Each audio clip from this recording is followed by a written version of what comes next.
Bueno, seguimos entonces aquí desde los estudios de DirecTV Sports con dos protagonistas y aquí se va a empezar a jugar una de las semifinales. Por un lado, Andrés Grande representando a Argentinos Juniors y Guillermo Sanguinetti por el lado de Gimnasia Esgrima La Plata. Ante todo, muchas gracias por haberse acercado. Tenemos varias preguntas por hacerle, pero yo empezaría por tratar de entender cómo vive un jugador recién retirado este nuevo fenómeno y esta nueva actividad que es el showball, ¿no, Andrés, por ejemplo? No, esto es un torneo que nos viene bárbaro porque cuando uno deja de jugar es como que no tenemos una contención después de ser jugador. O sos director técnico o sos empresario que maneja jugadores.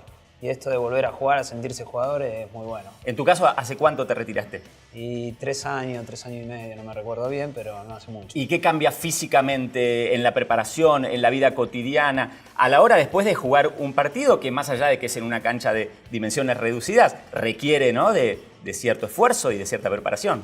Sí, obviamente cambia mucho porque el showball es un ritmo constante que el corazón lo pones a 180 todo el tiempo, a lo que es el fútbol cancha de 11. La preparación sí cambia, que nosotros ya no nos preparamos más como para competir, pero una vez que estás ahí adentro querés ganar, querés competir y te transformás de nuevo en profesional. ¿Te imaginabas que Gimnasia iba a llegar a la semifinal? ¿Cómo veían? A priori, ¿cómo eran las picas? ¿Qué se imaginaban cuando empezaban a escuchar los nombres de los rivales, ¿no? Sí, no, lo vimos jugar a Gimnasia y ya de entrada, aparte por los nombres, sabíamos que era muy buen equipo y no nos sorprende para nada. Pero igualmente en las semifinales vamos a ganar. No, bueno. La cuestión acá es divertirnos ante de todo y pasar un buen momento, disfrutarlo y dar un buen show a la gente. Guillermo, ¿puede tomarse esto quizá como una continuidad después del profesionalismo? Uno, más allá de que pase el tiempo o no, pero un tramo más después de haber jugado al fútbol y seguir con la pelota en el ruedo. No, más que nada seguimos jugando al fútbol, que es lo que a todos nos gusta. El caso por ahí mío es diferente por ahí al de ellos. Yo hace 10 años que ya me retiré del fútbol. Aún así sigo vinculado al mismo del lado de entrenador de fútbol, de director técnico. Y bueno, es como volver a juntarnos con compañeros que jugamos mucho tiempo y que nos encontramos de vuelta haciendo lo mismo que hacíamos en la época de jugador. Recién Andrés mencionaba el aspecto físico. ¿Costó ese tema? Por ahí dijeron, bueno, es una cancha de espacios reducidos, no va a haber problemas, o cuando fueron a jugar dijeron, es un poco más complicado. Y es diferente creo que el juego. El juego tenés mucho más ritmo, en espacio más reducido, no se te va nunca la pelota, entonces tenés que estar preparado también para saber cuándo tenés que salir, porque por ahí te ahogás y te necesitas salir, para eso están los cambios. Entonces depende también de que uno sea consciente de esa situación. Hubo partidos muy parejos, Maxi, pero en el caso de Guillermo se dio la particularidad de uno de los clásicos, representando a Gimnasia y enfrentando a Estudiantes. ¿Cómo lo vivieron eso ustedes? Más allá que, bueno, lógicamente es otro deporte en cuanto a otra característica de juego. En La Plata se vive con mucha rivalidad lo que es el clásico. Y lo tomamos como realmente un clásico, como sabemos que la gente lo siente.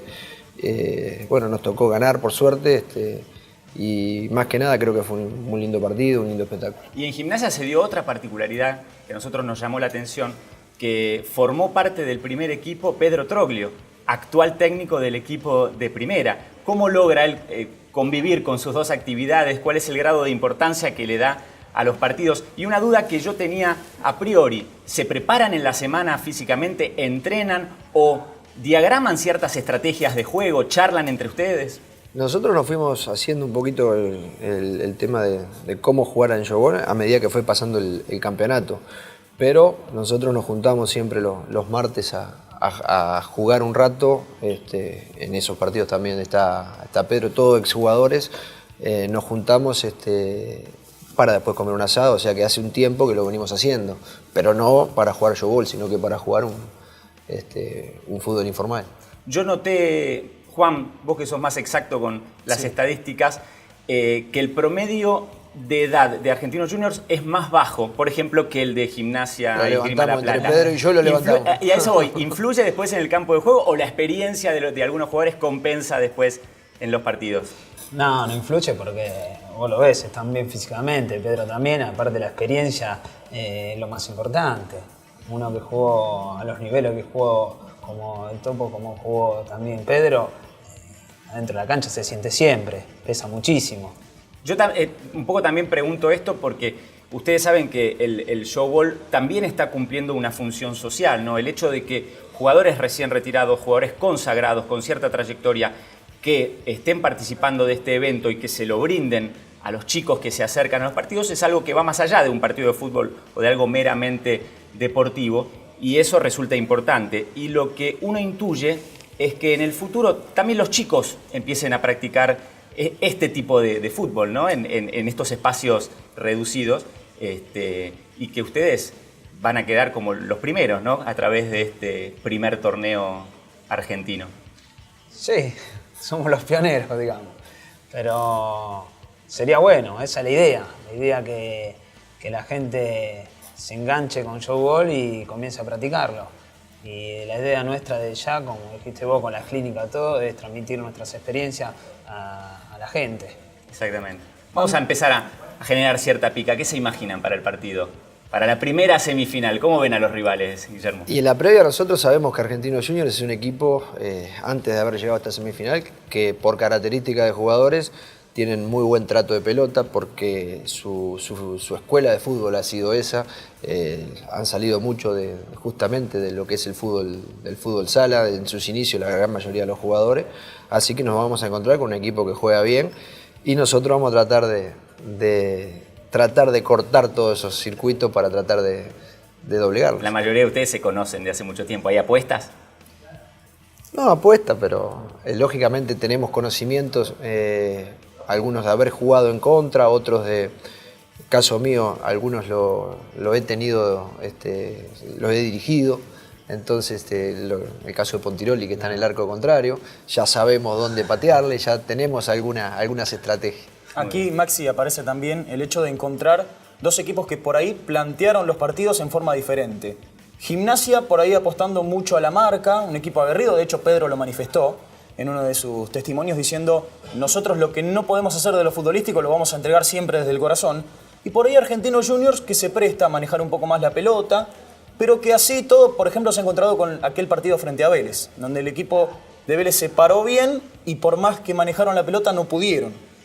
No, es obvio. Cuando aparte en un campo tan pequeño como claro, este, se te paran atrás, se hace difícil. Aparte enfrentamos a Vélez con gente campeona del mundo. Y nosotros, como siempre se dijo, nosotros somos solo ataque, nada de defensa. A nosotros nos interesa más la pelota que defender. Y también defender es un arte. También no hay que desprestigiar la defensa, porque hay que saber defender. Yo creo que hay que buscar el equilibrio y en estos partidos, en estos partidos que han sucedido, uno va viendo que tenés que ser contundente a la hora de atacar el arco contrario, pero también tenés que defender bien, porque en pocos segundos podés perder un partido, como nos sucedió a nosotros con Vélez. Sí, y bueno, tienen una, creo yo, figura relevante en el sector ofensivo como Gulli, como Andrés Guglielmi Pietro, que ha marcado la diferencia, ¿no? En algunos de los partidos. Sí, sin duda. Es un jugador que tiene el arco entre ceja y ceja y nos hace la diferencia de mitad cancha hacia adelante. Yo en los primeros partidos tenía un candidato cuando los empecé a ver y a comentar, que era Huracán, y sorpresivamente quedó afuera. Y aprovecho esta pregunta para sumar a los otros grandes del fútbol argentino. Y la pregunta es si les sorprendió que hayan quedado también afuera de semifinales tanto River como Boca. Sí, es una sorpresa que dos equipos grandes estén afuera, aparte con la figura que tenían. Pero como decía Guille, el fútbol de showball es así, cuando te descuidás, en 2 segundos perdiste partido. Sí, hubo partidos que había muchas diferencias de gol de repente en el primer cuarto o en el segundo cuarto y que después se achican de golpe o que terminan ajustados. Yo creo que eso también es lo que le da una emoción adicional porque al el otro juego. arco está cerca. Estás muy cerca de un arco del otro y podés cambiar de estar para hacer un gol y en un rebote recibir la pelota del equipo contrario y hacerte el gol en otro arco. Pero lo de Huracán puntualmente me llamó la atención porque tenía muy buen equipo. Sí, Huracán. Ustedes lo enfrentaron, ¿verdad? Sí. Tienen muy buen equipo todavía. Independiente hizo una gran remontada, que había comenzado mal, y bueno, a Huracán nos tocó jugar la última fecha en donde nosotros también nos jugamos la clasificación y por suerte pudimos pasar nosotros. Antes hablábamos de las edades, ¿no? Y yo creo que hay que hacer un paréntesis y un capítulo aparte para la participación en el showball de Ricardo Bocchini, ¿no?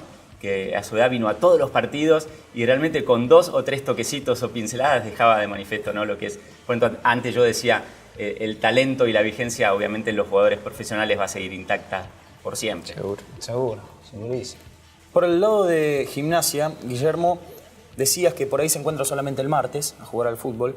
Charlando con Andrés también, manifestaba que por ahí te encontrás, pero para pasar el momento del picado. En el momento de jugar o de enfrentar el partido, este es un partido clave, ¿se va a preparar contra Argentinos Juniors el tema de salir de una determinada manera o eso se va dando con el rodaje del juego? No, antes de salir a la cancha conversamos entre nosotros y planteamos ciertas cosas que tenemos que tener en cuenta. Y bueno, más teniendo en cuenta este partido que viene, que va a ser ante un rival que sabemos la característica que tiene, entonces tenemos que tomar alguna precaución y después tratar de disfrutarlo y jugarlo como es un partido de fútbol. Andrés, ¿ustedes los viven de la misma manera? Sí. ¿Se prepara estos partidos o quizás con el desarrollo se van acomodando? No, obviamente ya sabemos, después de 5 partidos ya sabemos un poquito más de cada equipo. Y eso, como dijo él, antes de cada partido se habla, tener cuidado con esto, con lo otro, pero exactamente, prácticamente de la misma manera. Y antes, sí. Perdón, Juan.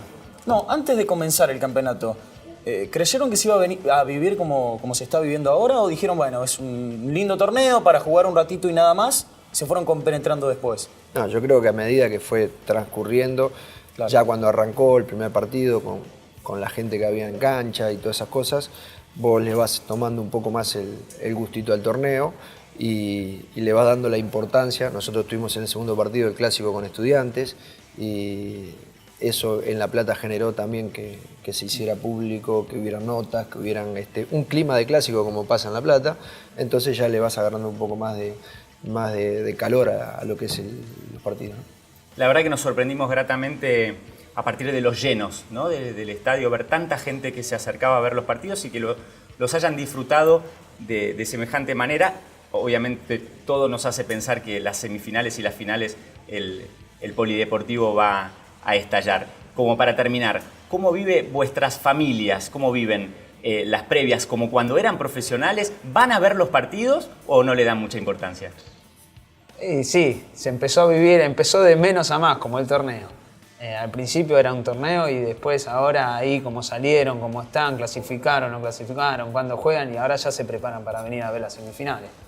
Y ojalá que lleguemos a la final y van a estar todos. Ojalá que todo esto termine como empezó. La gran premisa de esto es que sea una gran fiesta, ¿no? Esperemos que así sea. Les agradecemos que se hayan acercado. Ahora es momento de vivir el top 10, los mejores 10 goles de lo que arrojó hasta ahora el primer torneo argentino de Showball DirecTV y luego una brevísima pausa. Este es el top 10 con los mejores goles del torneo argentino de Showball DirecTV. Luego de una salida desde el fondo a los toques, Gancedo tiraba un trayazo que se incrustaba en el palo derecho. El arquero nada podía hacer. Juan Carlos Padra dejaba inmóvil al defensor del rojo con su movimiento de cintura. Definía cruzado y dejaba parado al golero. Pedro Troglio utilizaba la pared a su favor para marcar un muy buen gol. Aprovechaba que el arquero estaba mal parado y no perdonaba.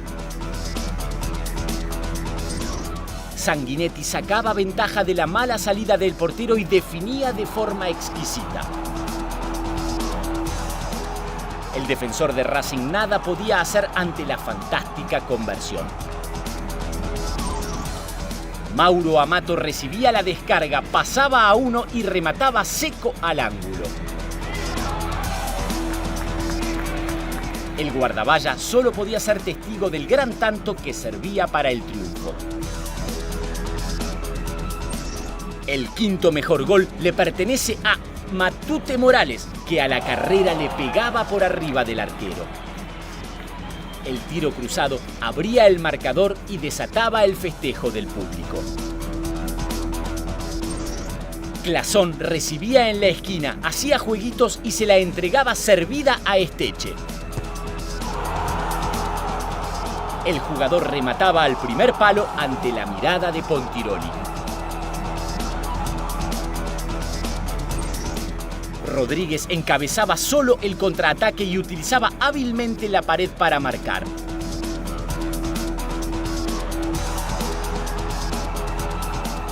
Se sacaba a un defensor de encima y definía de forma tal que el arquero no tuvo manera de arrebatarle el gol.